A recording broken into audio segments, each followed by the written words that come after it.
गुस्सा आना या होना किसी व्यक्ति के प्रति या किसी माहौल की वजह से यह एक सामान्य सी भावनात्मक वेग है जो व्यक्ति के व्यवहार में दिखता है। तो आखिर गुस्सा है क्या चीज़? गुस्सा क्यों आता है? गुस्सा होने से क्या होता है? चलिए आज हम इसी विषय पे बात करेंगे। नमस्कार दोस्तों, मैं हूँ Roshni. Welcome to my channel evolve opinion. उम्मीद है आप सभी अच्छे होंगे and thank you all my subscriber for subscribing my channel. इसी तरह का स्नेह आप सभी लोगों का मुझ पर है और शहने शहने मेरे चैनल के सब्सक्राइबर्स बढ़ते जा रहे हैं, तो I am very much thankful for that. तो चलिए आज हम अपना विषय शुरू करते हैं। तो what is anger? Anger is a universal human emotion. अगर गुस्सा आता है तो ज़रूर उसके पीछे कुछ ना कुछ कारण होता है। हमें गुस्सा ऐसे ही नहीं आता है, लेकिन एक्चुअली इफ़ यू सी, गुस्सा एग्जिस्ट करता ही नहीं है। ये किसी एक्शन का रिएक्शन होता है जो व्यक्ति अपने बिहेवियर में या अपनी बातों से दिखाता है। तो अब वो है क्या, या ऐसे कौन कौन से चीज़ें हैं जिससे व्यक्ति गुस्सा करता है? पहला तो है हर्ट। किसी व्यक्ति के या फिर कुछ ऐसे माहौल की वजह से उस व्यक्ति को दुख पहुंचा है और वो इस तरीके से रिएक्शन करता है, अपने गुस्से के रूप में वो प्रदर्शन करता है। तो चाहे वो क्या रिलेशनशिप में हो, किसी के व्यवहार की वजह से हो, तो आपको दुख पहुंचा है या फिर हर्ट हुआ है। अगर आप अपना हर्ट या दुख को खुद डील करना जान लेंगे तो आपको कभी गुस्सा नहीं आएगा। मान लीजिए आपको किसी ने कुछ बोला, आपको वो चीज़ बुरी लगी, आपको हर्ट हुआ है, अगर आप उसको उसी समय रिएक्ट कर देते हैं, उसी समय बोलकर निकाल देते हैं, तो ये इक्वलाइज हो जाता है। लेकिन अगर वो आप कैरी करते हैं तो वो धीरे धीरे आपके दिमाग में चलते रहता है और it ultimately converts into anger, और ये गुस्से के रूप में बदल जाता है। और अगले बार आप उस व्यक्ति को देखने में या फिर वैसे माहौल में आप जाना अवॉइड करते हैं या फिर उनके प्रति ये भावना बनी हुई रहती है। तो इस तरीके से गुस्सा क्रिएट होता है। Next is fear. कोई अनसर्टेनिटी को लेकर, कोई अनसर्टेनिटी सिचुएशंस को लेकर या व्यक्ति के व्यवहार को लेकर आप एक डर में रहते हैं और उस डर की वजह से भी गुस्सा क्रिएट होता है या हो सकता है। अगला होता है फ्रस्ट्रेशन। अब फ्रस्ट्रेशन कैसा?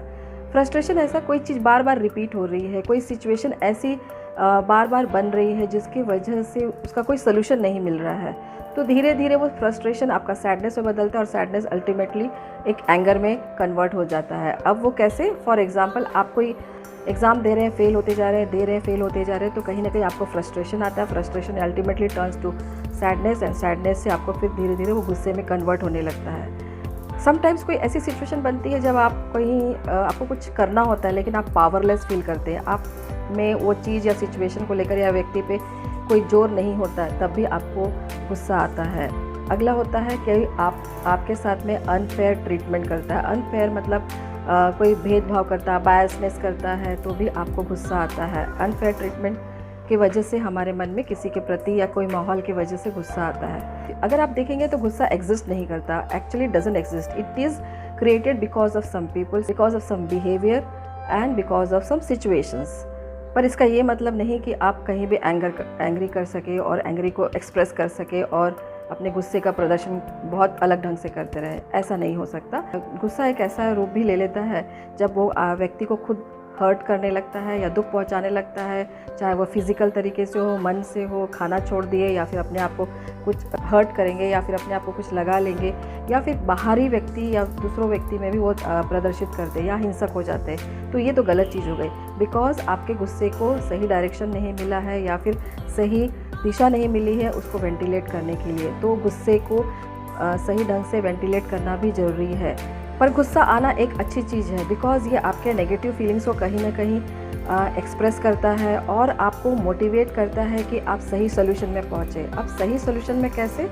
कि आपने एंग्री किया, आपको रियलाइज़ हो रहा है कि मैं गुस्सा हो रहा हूँ, तो आप उस माहौल से या उस सिचुएशन से या फिर वो करने से या किसी व्यक्ति से मिलने से आप अवॉइड करेंगे और आपने अल्टीमेटली एक सोल्यूशन लिया कि यस, मुझे वहाँ नहीं जाना है, मुझे ऐसा नहीं करना है।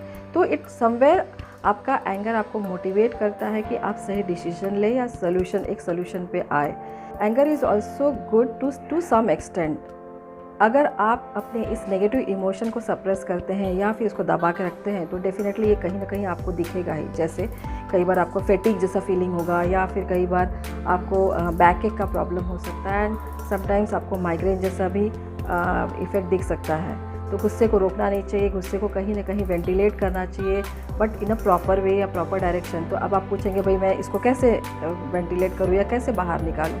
तो yes definitely it should be done in a constructive way in sense discuss with someone, अपनी चीज़ों को, अपने फीलिंग्स को शेयर करिए या बताइए या उस पर थोड़ा सा डिस्कस करिए। ये बहुत ज़रूरी है। अगर आप ऐसा नहीं करेंगे तो ये कहीं ना कहीं सप्रेस रहेगा, मन में रहेगा, और कभी अचानक फिर से जब ऐसा सिचुएशन आएगा तो आप उबल पड़ते हैं और या फिर बहुत एग्रेसिव हो जाते हैं। तो इसको रोकने के लिए you need to talk to your friends, near and dear ones, discuss with them, talk to them, share your feelings, share your negative feelings, जो भी आपके मन में आता है वो कह के उससे फ्री हो जाए। हो सकता है इससे आपको कोई अच्छा कोई मार्गदर्शन मिल जाए, या फिर आप किसी से परामर्श लेना चाहते हैं तो परामर्श ले सकते हैं।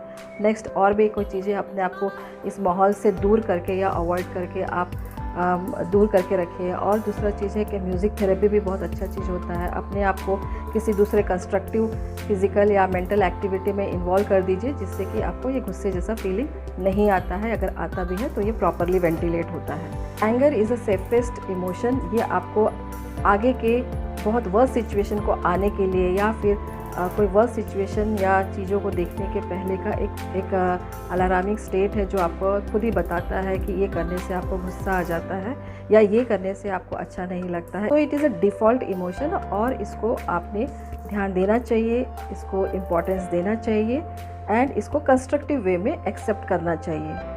सो व्यूअर्स, आज के लिए बस इतना ही। मिलते हैं अगले वीडियो में एक नए चैलेंज और एक नए विषय के साथ में। अगर आप चाहते हैं कि कोई और विषय पे हम बात करें या डिस्कस करें तो you can comment me in my comment box. तो बस आज के लिए इतना ही। मिलते हैं अगले वीडियो में, तब तक के लिए टेक केयर, नमस्कार।